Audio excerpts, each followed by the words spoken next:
Guys, जब हमारा भारत आज़ाद हुआ था तो भारत का एक बहुत बड़ा भूभाग धर्म के नाम पे अलग हो गया था और जिसका नाम रखा गया पाकिस्तान। पाकिस्तान के उस वक्त दो हिस्से थे, यानी कि पूर्वी पाकिस्तान और पश्चिमी पाकिस्तान। जो कि पूर्वी पाकिस्तान जो कि जाकर आगे 1971 में बांग्लादेश बना। तो जम्मू कश्मीर और लद्दाख दरअसल तीन अलग अलग क्षेत्र हैं। विभाजन के समय ही कश्मीर पर पाकिस्तानी सेना ने कवालियों के साथ मिलकर आक्रमण कर दिया और जम्मू एवं कश्मीर के बहुत बड़े भूभाग पर कब्जा कर लिया। इस आक्रमण का भारतीय सेना ने भी मुंहतोड़ जवाब देते हुए कब्जा मुक्ति का अभियान चला रही थी, लेकिन बीच में ही तत्कालीन प्रधानमंत्री जवाहरलाल नेहरू द्वारा युद्ध विराम की एक तरफा घोषणा के चलते नियंत्रण रेखा का जन्म हुआ। तभी से कश्मीर एक विवादित क्षेत्र बन गया है। और दोस्तों, लगभग आधे जम्मू और कश्मीर पर आज भी पाकिस्तान का कब्जा है। भारत के इस उत्तरी राज्य के तीन क्षेत्र हैं, जम्मू कश्मीर और लद्दाख। दुर्भाग्य से भारतीय राजनेताओं ने इस क्षेत्र की भौगोलिक स्थिति समझे बगैर ही इसे एक राज्य घोषित कर दिया, क्योंकि ये तीनों ही क्षेत्र एक ही राजा के अधीन आते थे। राज्य को घोषित किए जाने के बाद इसका नाम जम्मू और कश्मीर रखा गया है, जिसमें लद्दाख को जम्मू का हिस्सा माना गया। तो आइए फिर आज के इस वीडियो में हम पूरी इतिहास जो किस तरह से जम्मू और कश्मीर किस किस के अधीन रही है और कैसे इसका विवादित क्षेत्र बन गया, कैसे इसमें पाकिस्तान ने कब्जा कर लिया, इन सारी बातों को आज हम जानने की कोशिश करेंगे और आज क्या स्थिति है वो भी जानने की हम कोशिश करेंगे। So keep a stay tuned with us. So चलिए फिर स्टार्ट करते हैं वीडियो को। So hi, this is Prince Anand and you are watching rising top. तो इस वीडियो में हम क्या जानेंगे? इस वीडियो में हम जानेंगे कश्मीर का इतिहास के बारे में कि क्या, कैसे और किस तरह से इसकी डेवलपमेंट हुई और किस तरह से यहाँ हिंदू लोगों से मुस्लिम लोग बनाए गए। तो चलिए फिर शुरुआत करते हैं आज के इस वीडियो।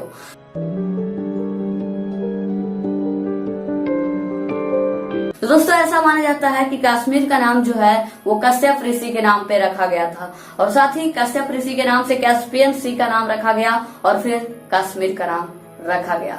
ऐसा माना जाता था दोस्तों कि कश्यप ऋषि एक बहुत बड़े विद्वान भी थे और एक ऋषि थे और उनका जो कुल था ये कैस्पियन सी से लेकर कश्मीर तक फैला हुआ था उनका कुल। दोस्तों, और पहला जो अगर ऐसा माना कहे कि कश्यप ऋषि पहला किंग थे कश्मीर का, तो इसमें कहीं कोई गलत नहीं है, क्योंकि उन्होंने कश्मीर को एक अलग सुंदरता से देखा और उसकी विकासशीलता पे ध्यान दिया और उसको खूब विकास करवाया। अब बात आती है दोस्तों, राजतरंगिणी नाम का एक पुराण है और एक नीलम नाम का एक भी पुराण है, जो कि उसमें ये बताया जाता है कि कश्मीर का सौंदर्य जो था वो किस तरह से था पहले और अब क्या है। दोस्तों, उसमें ये बताया गया कि कश्मीर जो था वो एक झील हुआ करती थी वहां पर, लेकिन बाद में एक पहाड़ी वहां से खिसकने के बाद वहां समतल हो गया और रहने लायक जगह हो गई। तो वो बड़ा जगह से एक पठार के जैसा कन्वर्ट हो गया जहां लोग रह सकते थे।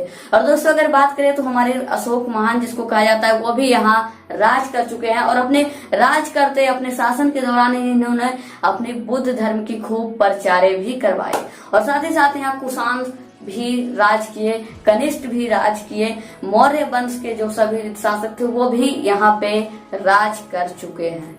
और दोस्तों, मैं एक बात आपको क्लियर करा देना चाहता हूँ कि मैं इस वीडियो में सिर्फ बेसिक जो हिस्ट्री है वो मैं बताना चाहूंगा, क्योंकि ये जो कश्मीर का या किसी भी रीजन का अगर आप हिस्ट्री जानोगे या एक पार्टिकुलर स्टेट का हिस्ट्री जानोगे तो वो काफी लंबी चौड़ी होती है, क्योंकि वहाँ बहुत सारे राजा आते हैं, वहाँ क्या क्या डेवलपमेंट कराते हैं ये सब भी जाननी पड़ती है। लेकिन मैं सिर्फ बेसिक बताने वाला हूँ क्योंकि जो बेसिक जरूरी है वो सिर्फ जो आपके काम बहुत आ सकती है वो मैं बात करूंगा। क्योंकि अगर एक पार्टिकुलर डायनेस्टी की बात की जाए तो वो बताना आसान होता है, लेकिन अगर एक पार्टिकुलर रीजन की तो वहाँ कितने डायनेस्टी आकर राज किए, क्या क्या हुआ उस दौरान वो बताना मुश्किल पड़ता है। तो चलिए फिर। और दोस्तों, अगर बात 530 ईसा पूर्व आते आते वहाँ जो है कश्मीर एक इंडिपेंडेंट स्टेट बन गया जिसे किसी का राज शासन नहीं था और वहाँ उज्जैन के जो शासक थे वो राज किया करते थे। और साथ ही साथ जब विक्रमादित्य का मतलब डेथ हुआ तब ये जो उज्जैन के राजा थे वो छोड़कर चले गए, और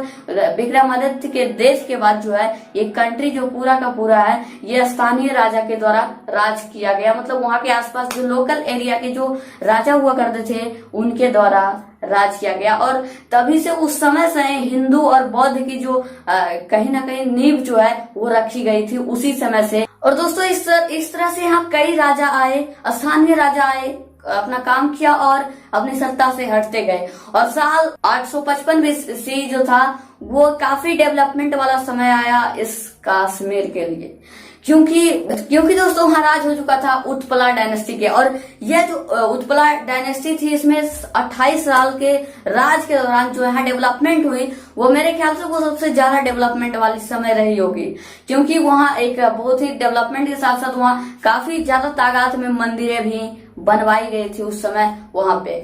सो गाइस कहीं ना कहीं उस समय भी ये बौद्ध और हिंदू लोग जो थे वो वहां बस रहे थे, वहां कल्चर स्टार्ट हो रही थी। और इसी डायनेस्टी के दोस्तों सहदेव का समय आते आते दोस्तों कहीं ना कहीं जो हिंदू सल्तनत थी वो उसकी नींव कहीं ना कहीं टूट चुकी थी, क्योंकि दोस्तों वहां कश्मीर में मुस्लिम की शुरुआत तत्कालीन राजा सहदेव के समय मंगोल आक्रमणकारी दुलचा ने आक्रमण किया। दुलचा ने नगरों और गांवों को नष्ट कर दिया और हजारों हिंदुओं का नरसंहार किया। बहुत सारे हिंदुओं को जबरदस्ती मुस्लिम बनाया। इस अवसर का फायदा उठाकर तिब्बत से आए एक बुद्ध यानी कि रिंचन ने इस्लाम कबूल कर अपने मित्र तथा सहदेव के सेनापति रामचंद्र की बेटी कोटा रानी के सहयोग से कश्मीर की गद्दी पर अधिकार लिया। इस तरह वो कश्मीर का पहला मुस्लिम शासक बना। सो दोस्तों इस तरीके से इस बेस से जो रिंचन था वो पहला मुस्लिम सुल्तान बना। अब दोस्तों मुस्लिम सुल्तान आ गया था तो मुगल का भी शासन वहां होने वाला था।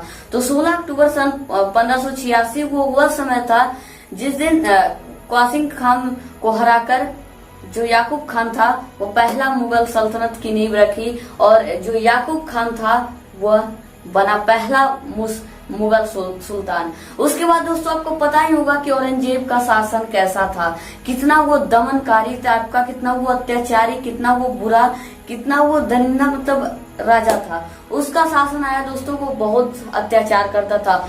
और उस समय जब औरंगजेब का शासन आया तो हजारों लोगों की हत्याएं करवा दी और इन सब चीजों से लोग तंग आ चुके थे। उसके बाद दोस्तों जब ये गिरने लगता है मतलब धीरे धीरे करके मुगल सल्तनत भी नीचे जाने लगती है। और सन 1752-53 के आसपास जो अहमद शाह अब्दाली के कमांड में, निर्देश में, देखरेख में जो अफगानी राजा है उसकी नींव रखा जाता है। मतलब अफगान से लोग आते हैं, अफगानी राजा आकर वहाँ शासन करते हैं और उनका रूल सबसे खराब होता है। औरंगजेब के कंपेयर का अगर कोई रूल था तो वो कहीं ना कहीं ये अफगानी राजा ही किया करते थे।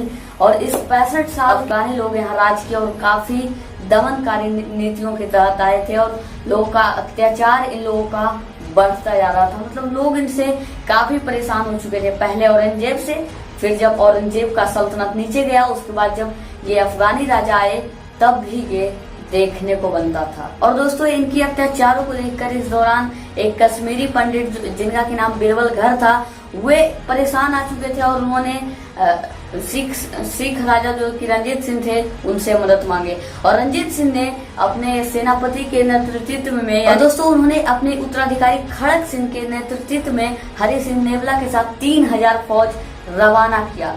और दोस्तों इधर क्या था, डर गए ये लोग। और उसके बाद अफगानी राजा जो थे यानी अजीम खान को अपने भाई जब्बर खान को जो है वो अपना कश्मीर सौंप कर भाग गया और काबुल में जा छुप बैठा। सो वेल गाइज आज की बातें हम यहीं तक रखते हैं और आगे की बातें हम कश्मीर की हिस्ट्री के बारे में आगे हम दूसरे वीडियो में जानने की कोशिश करेंगे। सो चलिए फिर वेट करते हैं डियर कल के लिए, और कल यानी कि जब भी हो हम एक न्यू एपिसोड के साथ फिर से पार्ट 2 में जरूर आएंगे। सो जय हिंद और Vande Mataram. See you, stay tuned with us.